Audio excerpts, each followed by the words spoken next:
ഇന്ന് വെപ്രാളെ പിടിച്ച് രാവിലെ അടുക്കളയിലോട്ട് വന്നിട്ട് ദോശയുടെ മാവാണ് ഫസ്റ്റ് നോക്കിയത്. ഇതിങ്ങനെ പൊങ്ങി വരുമ്പോൾ ഒരാശ്വാസം.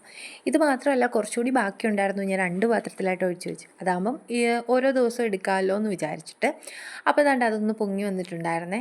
അപ്പോൾ ദാണ്ട് ചായക്ക് വെച്ചിട്ടുണ്ടായിരുന്നു നമ്മൾ. അതൊക്കെ ഒന്ന് മിക്സ് ചെയ്ത് വെച്ചതിന് ശേഷം പിന്നീട് ദാണ്ട് ചമ്മന്തിക്കറി ആയിരുന്നു. അപ്പോൾ ഇന്ന് ലഞ്ച് ബോക്സ് കൊണ്ടുപോകേണ്ട ദിവസമാണ്. അപ്പോഴാണ് ആൾ പറയുന്നത്, രാവിലെയാണ് പറയുന്നത് വേണ്ട, ഇന്ന് കുറച്ച് ലോങ് ആണ്, അപ്പോൾ അതുകൊണ്ട് തന്നെ പുറത്തുനിന്നാണ് കഴിക്കുന്നതെന്ന്. അപ്പോൾ പിന്നെ സമാധാനമായി നമ്മൾ ബ്രേക്ക്ഫാസ്റ്റ് മാത്രം പെതുക്കനെ നോക്കിയാൽ മതിയല്ലോ.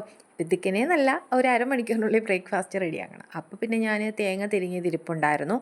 അല്ലെങ്കിലും നമ്മൾ തലേന്ന് രാത്രി ചമ്മന്തിക്കറിക്കായിരുന്നു പ്ലാൻ ചെയ്ത് വെച്ചിരുന്നത്. അപ്പോൾ പിന്നെ പെട്ടെന്ന് തന്നെ ചമ്മന്തിക്കറി അങ്ങോട്ട് ആക്കാമെന്ന് വിചാരിച്ചിട്ടുണ്ടായിരുന്നു. അപ്പോൾ അതിൻ്റെ ഇടയ്ക്കാണ് ഞാൻ ദോശയുടെ കല്ല് വെച്ചിട്ടുണ്ടായിരുന്നേ.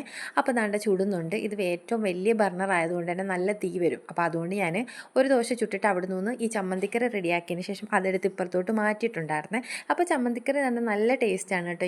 ഈ പഞ്ഞ് പോലെ ഇരിക്കുന്ന ദോശയും ഈ ചമ്മന്തിക്കറി മാത്രം മതി നമുക്ക് ദോശ കഴിക്കാനേ. അപ്പോൾ ദാണ്ട് ആളാണെങ്കിൽ ഒരു 3-4 ദോശയൊക്കെ രാവിലെ തിന്നും, ഇത് രണ്ടും ആണെങ്കിൽ. അപ്പോൾ ദാണ്ട് നമ്മൾ ചമ്മന്തിക്കറിക്കുള്ള കടുക് വറുത്തിട്ട് അതിനകത്തേക്ക് ചമ്മന്തി നമ്മൾ അരച്ച് വെച്ചതും ഒഴിച്ചിട്ടുണ്ട്. കുറച്ച് ഉപ്പും കൂടി ഇട്ട് കൊടുത്തിട്ടുണ്ട്. അപ്പോൾ അത് കഴിഞ്ഞു. അപ്പോഴത്തേക്കും നമ്മുടെ ദോശയൊക്കെ അങ്ങോട്ട് റെഡി ആയിട്ട് വന്നിട്ടുണ്ടായിരുന്നേ. അപ്പോൾ ദാണ്ട് ഒരു ദോശ ചുട്ടെടുത്തപ്പോഴത്തേക്കും ഞാൻ കല്ല് മാറ്റിയിട്ട് സ്റ്റൗ ബർണർ മാറ്റി ഇപ്പുറത്തെ ബർണറിലോട്ട് വെച്ചിട്ടുണ്ടായിരുന്നേ. അപ്പോൾ ഇത്രയൊക്കെയാണ് ഇന്നത്തെ രാവിലത്തെ വിശേഷങ്ങൾ. ബ്രേക്ക്ഫാസ്റ്റ് മാത്രമേ ഉള്ളായിരുന്നു. അപ്പോൾ സബ്സ്ക്രൈബ് ചെയ്യാതെ കാണുന്നവരുണ്ടെങ്കിൽ പ്ലീസ് സബ്സ്ക്രൈബ് ചെയ്തേക്കണേ. അപ്പം നിങ്ങളുടെ സപ്പോർട്ടാണല്ലോ ഏറ്റവും വലിയ വിജയം. അപ്പോൾ വേറൊന്നുമില്ല, സബ്സ്ക്രൈബ് ചെയ്യാത്തവർ സബ്സ്ക്രൈബ് ചെയ്യണം. അപ്പോൾ ഓക്കെ, ബൈ. വേറൊരു വീഡിയോ ആയിട്ട് കാണാവേ.